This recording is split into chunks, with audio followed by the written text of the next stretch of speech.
In order to talk about implicit differentiation a little bit later, we're going to need to understand the difference between an implicit function and an explicit function. So let's talk about that for just a little bit. The first classic example of this is going to be the unit circle. So look at this equation. X squared plus y squared equals to 1. And here's the graph, schematic drawing of the graph.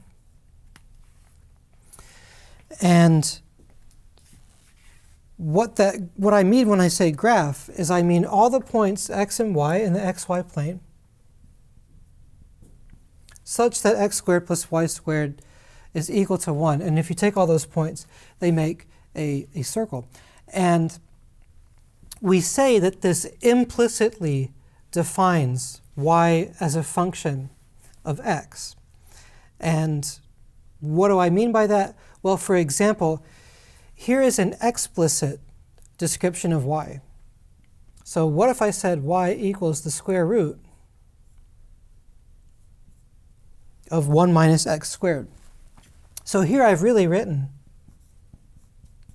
y equals f of x. I've written an explicit description, whereas here, when I do not have y as a function of x, in other words, the equation's not solved for y, that would be called an implicit description.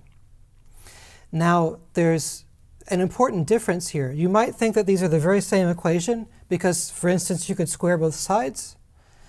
But the problem is you really lose something when you take that square root. So for example, square roots have to be non-negative no matter what. So if I draw a graph of this function, here's the graph of this function.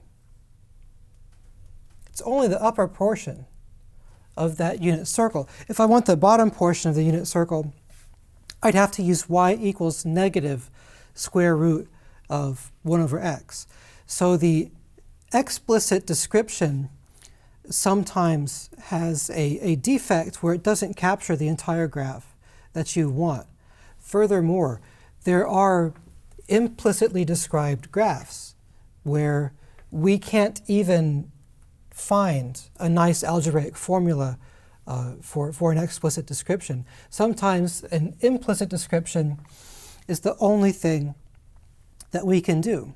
And that raises the question, given an equation like this, given an equation in terms of x and y like equals to a constant, that's such an implicit description, how do we know that there exists somehow an explicit formula for y equals f of x, not just in this example, but in complete generality? So there is something that tells us when we have an explicit formula and when we don't. That's called the implicit function theorem. It basically says that if you take any point you want on the graph, like maybe this one, fix a point, then under certain circumstances, there will be an interval about the x value to that point where you'll be able to represent at least the portion, of your graph going through that point explicitly as a function. And if you'd picked a point down here, then you'd have to use like y equals like negative square root of 1 over x in order to make that work. If you'd picked this point, then that'd give you a problem. There is no way to write y equals f of x around this point specifically. You'd end up with something that's not a function because it wouldn't satisfy the vertical line test. Now, unfortunately, I can't teach you the implicit function theorem in this class because the condition that you need has to do with a partial derivative. Basically, the partial derivative with respect to y of that function has to be non-zero. But when you take vector calculus or multivariable calculus, then I can teach you all about it. But for now, the point that I really want to drive home to you is that when you see an equation like this, there's a good chance that for most of the points on the graph, you will be able to write y equals f of x. And if you can't do it explicitly, there's going to be a way to do it. And so here I'm going to show you an example. So, like another example. So say I drew or had an equation for this nice picture of a cat. There it is. I didn't make this cat. Credit goes to Desmos user Jillian.